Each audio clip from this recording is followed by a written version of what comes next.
In the south, it's where you can see seasons. You don't have snowfall to show you that the seasons have changed. It's been called a charismatic forest, Longleaf. There is something about it that engages people. Migrating butterflies coming through in clouds, and the best place to see that is in Longleaf Pine Sandhills.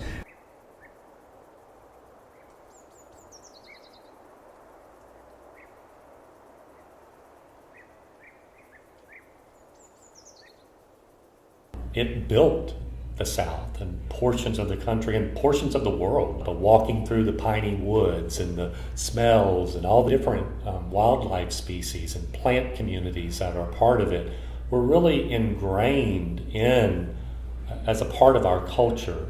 You know, the home I grew up in was built from longleaf pine. So, I mean, there is a strong connection there historically, but it was just lost.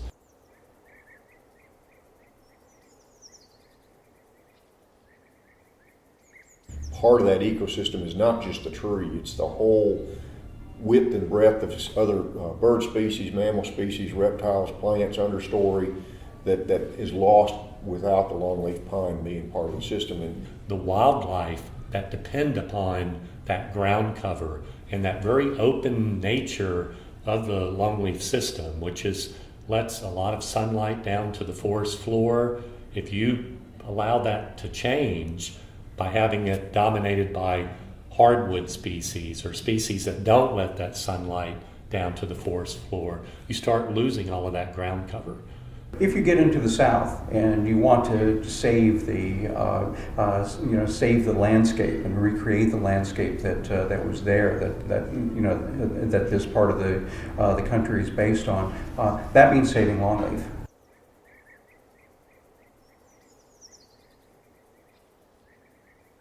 In the mid-2000s, this eclectic group of folks decided to write a range-wide conservation plan for longleaf. And this was the first time that all these different parties came together and said, here's our roadmap and here's our goal of restoring 8 million acres across the range. Where you've got foresters and biologists and ecologists and landowners all working together and NGOs doing boots on the ground work and getting everybody at the table together and talking longleaf and keeping the focus on the plan and the restoration on the landscape. Natural Resources Conservation Service, NRCS, we use the term of helping people help the land. And the longleaf pine it's a natural resource. Whether it be indigo snake or whether it be the gopher tortoise, many other ones that rely upon that habitat of the longleaf pine for survival. The Forest Service has a lot of different things we do research on, and a lot of different ecosystem types that we do research on. We do a little bit more than $2 million a year of research on longleaf. Our range-wide plan for the first time established a numeric goal, very concrete, 8 million acres of longleaf. Not only want to meet that number, but we want to do it in a way that is ecologically significant. Let's take land that's already there, that's in private hands. Let's teach people how to care for that land. We also have the boots on the ground, is what I would say, is how do we get this done on the ground? We're not going to be successful unless we're putting trees in the ground. Workshops and field days and academies and just information, technical information to landowners. We have a team of practitioners that put fire on the ground, control invasive species, do mechanical treatments, monitor all of those different aspects. We have people that go out on the land, work directly with these private producers to inform and to educate, and to give them techniques or tools they may need, the private landowners may need, so they can do whatever they want to do, they need to do to meet their objective. Or we have financial incentive, which means financial resources that's made available.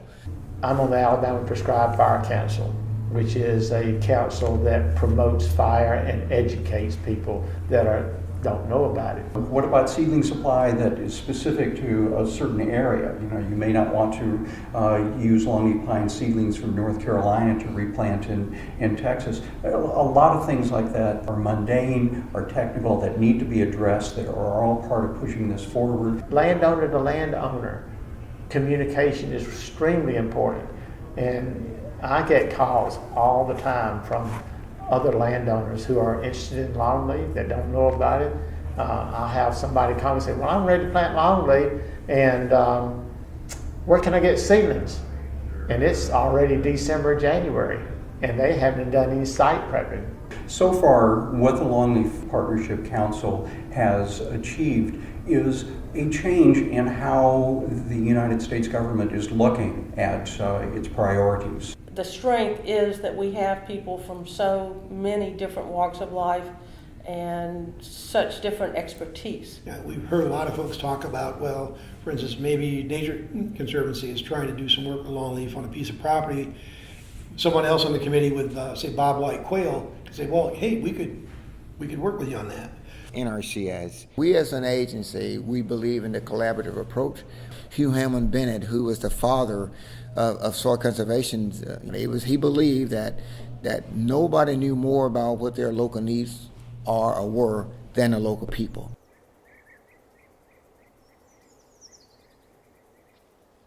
When I was a little boy, there were 40 or 50 large longleaf pine trees in the yard I grew up with, and with every yard that around the neighborhood. The first bird I remember were the brown-headed nuthatch, because I'd be sitting under a tree and these cute little birds would come down the tree upside down. That was just very memorable as a child. My great-great-grandfather came to Mississippi from Tennessee in the 1890s and purchased timberland, built a sawmill. We kept that ideal, and longleaf seems to be the economic driver for us. But I would like to think that in this part of the state, we've certainly been the big proponents of longleaf pine. And when you think of longleaf pine, I would think that most people think of the Tatum Lumber Company or Tatum Timber Company. Longleaf restoration and the longleaf ecosystem is a testament to let's sit, wait, look, and enjoy it along the way. Let's know that the benefits are there now, but also there's better benefits later on. It's special. It's a treasure to the South.